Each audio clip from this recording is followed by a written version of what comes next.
이재명 민주당 대선 후보에게 20억 원을 줬다. 이런 주장이 나와서 논란을 빚었던 조폭 출신 사업가입니다. 자, 이준석 전 코마트레이드 대표에게 방금 전 법원이 징역 6년형의 실형을 선고하고 법정 구속시켰습니다. 자, 이준석 전 대표. 자, 국민의힘의 이준석 대표와는 다른 사람입니다. 동명이인입니다. 그렇지만 지난해 국정감사 때부터 이 김용판 국민의힘 의원이 이 조폭의 이재명 연루설을 제기하면서 상당히 도마 위에 올랐던 인물입니다. 특히 지금은 수감 중인 조폭 출신 이 행동대원으로 일했다는 것으로 알려진 박철민 씨가 계속해서 양심선언을 해왔습니다. 이에 대해 민주당이 법적 대응을 하는 등 상당히 뜨거운 논란의 중심에 섰던 인물입니다. 자, 성남시에서 이재명 후보와 가까운 사이였고 그런 정황들이 나와서 SBS 그것이 알고 싶다 해서 이재명 은수미 두 사람을 조폭 연루설로 비판할 때 나왔던 인물이기도 합니다. 그 인물이 법정 구속된 겁니다. 이재명 후보에게는 상당히 악재가 될 것으로 보입니다. 그리고 이준석 대표 그동안 자신의 이름과 똑같은 동명이인이 계속해서 이준석 재판받는다, 이준석 뭐 한다 했는데 이제 구속돼 버렸습니다. 그동안은 보석 상태였습니다. 구속되지 않고 불구속 재판을 받아왔던 이준석 전 대표가 오늘 법정 구속됐습니다. 자, 이에 대해서 장영하 변호사, 그동안 이재명 후보와 이 형수녹설 음성 등을 터뜨리면서 계속해서 문제 제기를 해왔고 또 굿바이 이재명이라는 저서를 통해서 이번 선거에 이재명의 도덕성 논란을 불붙였던 장영하 변호사가 한 발언도 있습니다. 이걸 보면 이준석 대표 전 대표의 구속으로 이재명 후보는 상당히 또 코너에 몰릴 것 같습니다. 이 문제도 그렇게 간단해 보이지는 않습니다. 늘 이준석 전 대표, 박철민 조폭 이런 것 때문에 이재명 후보는 조폭의 그림자가 씌워져 있다는 비판을 그동안 받아왔습니다. 자, 이준석 국제마피아 출신 사업가 이재명 후보와 연관된 인물이라는 의혹이 불거져서 지금 법적 공방이 한창입니다. 그런데 그 이준석 전 대표가 구속됐습니다. 자, 서울중앙지법 형사항소 8-2부 부장판사 장성학, 장윤선, 김혜영, 방금 전 국민체육진흥법 위반 등의 혐의로 기소된 이준석 전 대표의 항소심 선고 공판에서 징역 6년 36억 4천여만 원의 추징금을 명령했습니다. 1심 징역 7년에 비해서는 1년이 감해진 겁니다. 앞서 법원이 보석을 인용하면서 불구속 상태로 재판을 받던 이준석 전 대표는 이날 선고로 보석이 취소돼 법정 구속됐습니다. 재판부는 피고인과 공광리에 있는 여러 공범들에게 유죄 판결이 확정된 점, 도박 사이트에서 근무한 직원들이 운영 방법이나 환치기 수법 등에 대해 공통된 진술을 하는 점 등에 비춰볼 때 혐의가 인정된다고 판단했습니다. 도박 사이트 개설 범행은 국민의 사행심을 조장하고 건전한 근로의식을 제해하는 등 사회 폐해가 크다. 국제마피아파 공범들과 조직적으로 사이트를 개설 운영하고 금액이 상당한 점, 사이트 운영 규모와 기간을 고려할 때 죄질이 좋지 않다고 양형 이유를 설명했습니다. 자, 성남 지역 범죄단체인 이 국제마피아파 조직원으로 알려진 이준석 씨, 다른 조직원들 및 친형, 고용한 직원들과 함께 중국, 태국 등의 사무실을 두고 불법 도박 사이트를 개설한 혐의로 재판에 넘겼습니다. 그런데 이걸 보면 성남 지역의 조직폭력배들과 이재명 후보가 상당히 친한 게 아니냐는 의심을 떨칠 수가 없는 그런 정황들이 참 많습니다. 자, 이재명 후보, 이준석 전 대표와 유착됐습니까? 이 문제에 대해서는 지금 상당히 법적 공방이 뜨겁습니다. 지금 대선판에서도 이재명 후보가 왜 조폭의 그림자가 어른거리느냐, 수행비스도 조폭의 폭력과 연루된 사람이고 주변이 상당히 무섭다. 또 이재명 후보와 관련된 사람들이 의혹을 중심에 섰던 사람들이 극단적 선택을 하거나 죽음을 당하는, 아무튼 이런 일들이 자꾸 벌어지면서 지금 이재명 후보의 이미지 상당히 조폭의 그림자가 있는 게 아니냐는 그런 비판을 받아왔습니다. 물론 이재명 후보는 아니라고 합니다. 그런데 이번에 이 이준석 전 대표는 상당히 이 점에서는 중요합니다. 민주당이 작년에 이 장영하 변호사 등을 공직선거법 위반 혐의 등으로 서울중앙지검에 고발을 했다고 밝혔는데, 이걸 보면 이 장영하 변호사, 특히 지난 국감 때 김용판 의원의 조폭연루서 폭로 등으로 지금 상당히 뜨거운데, 이제는 김용판 의원은 잘 안 보이고 장영하 변호사가 전면에서 지금 이걸 끌고 나아가 있습니다.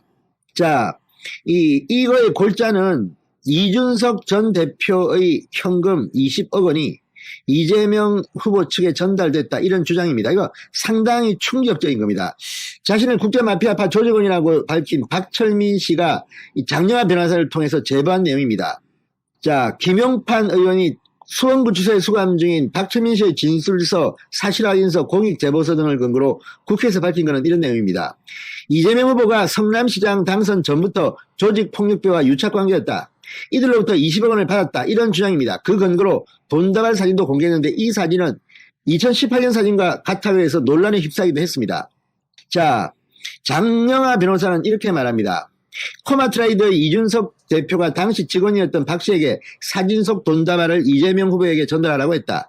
박 씨는 지어낸 것이라고 보기 어려울 정도로 그때 상황을 구체적으로 묘사하고 있다. 사진 속 돈은 자기 돈이 아니라 돈을 전달할 때 현금 뭉치를 꺼내서 사진을 찍은 뒤 이재명 후보에게 전달한 것이다. 아무튼 이것 때문에 지금 이재명 후보는 상당히 코너에 몰릴 가능성이 높습니다. 이건 국민의힘 대표 이준석 아닙니다.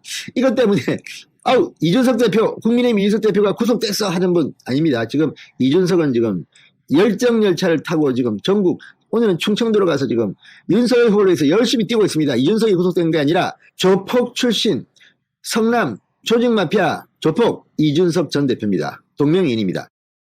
그러면서 최근 어떤 분이 양심 선언을 했다며 신천지 교주 이만희가 윤석열 후보 덕분에 살았으니 빚을 갚아야 한다며 다 입당해서 경선을 도와주라고 했다고 주장했습니다. 그러면서 2년 전 압수수색을 하지 않은 이유가 무엇이냐고 큰 소리를 쳤습니다. 이 같은 황당한 주장에 대해서 어린 시절 목사를 꿈꿨던 윤석열 후보는 실소를 금치 못했는데, 윤석열 후보는 당시 검찰총장으로서 추미애의 지시를 따르지 않은 데 대해서 다음과 같이 반박했습니다. 보건복지부에서 30만 명에 달하는 신도가 반발할 경우에 관리가 안 된다. 강제 수사를 미뤄달라고 했다는 겁니다. 또한 당시 중대본과 함께 대검 디지털 수사관을 투입해서 압수수색보다 더 광범위한 범위로 신천지 과천본부 서버를 들여와 전부 포렌식해서 중대본에 넘겼다고 밝혔습니다. 압수수색만 하지 않았을 뿐이지 필요한 정보는 중대본에 제공했다는 겁니다. 이어서 윤석열 후보는 추미애의 압수수색 지시는 완전히 쇼다. 압수수색 지시를 언론에 공개하면서 했다며 당시 기자들이 웃었다며 직격탄을 날렸습니다. 그러면서 당시 상황에 대해서 아침에 대검에서 강제 수사를 논의하고 중대본에 물어보고 하자고 세종시로 과장들을 보냈다. 대검 간부들이 총장이 압수수색할 텐데 장관이 선수 치십시오라고 그랬던 것 같다. 코미디 같은 쇼라고 꼬집었습니다. 나아가 윤석열 후보는 이재명 당신도 그렇고 추미애도 그렇고 튀는 행동을 하고 싶은 걸로 보인다며 후려갈겼습니다. 현재 민주당이 움직이는 꼴을 보니 앞서 설명드린 무속과 신천지 프레임을 씌우기로 작정을 한 것 같은데, 오늘 민주당과 이재명이가 또다시 무속과 신천지를 들고 나와서 윤석열 후보에 대한 네거티브에 나선 겁니다. 우선 민주당 선대위 박찬대 수석 대변인은 윤석열 후보가 갑작스럽게 천주교와 기독교를 끊어 안으려는 것은 무속인 비선실세 논란에 이어서 신천지 경선 지원 의혹마저 터져나왔기 때문이라며 사이비 종교인과의 관계를 정직하게 밝히고 천주교와 기독교계에 즉각 사과하기 바란다는 소리를 늘어놨습니다.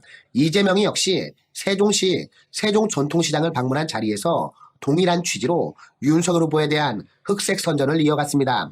윤석열 후보 측에서는 명백한 허위 사실이자 마타도라고 강하게 반발했습니다. 국민의힘 선대본부 김재현 상근 부대변인은 이날 논평을 내고 이재명이가 어제 2차 방송 토론에서 또다시 신천지 압수수색 관련 허위 주장을 이어갔다며 규탄에 나섰습니다.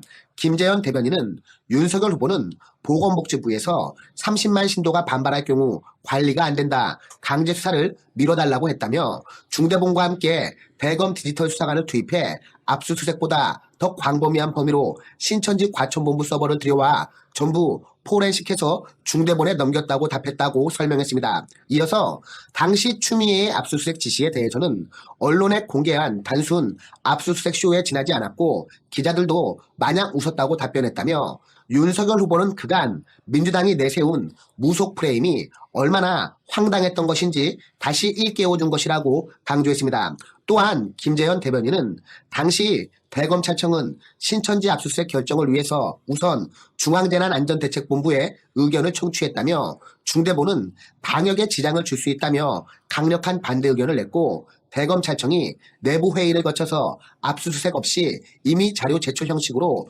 수사하기로 결정했던 것이라고 재차 설명했습니다. 그러면서 윤석열 후보는 당시 방역당국의 의견을 존중해서 사태를 오히려 악화시킬 수 있는 법무부 장관의 쇼에 맞섰던 것이라며 검찰 내 합리적인 의사결정 과정을 거쳐서 방역과 수사 두 마리의 토끼를 잡도록 했고 압수수색보다 더 많은 자료를 확보해 실질적인 방역 대응 조치가 이루어지도록 한 것이 진실이라고 강조했습니다. 특히 이재명과 민주당을 향해서 강력한 경고 메시지를 날렸는데요.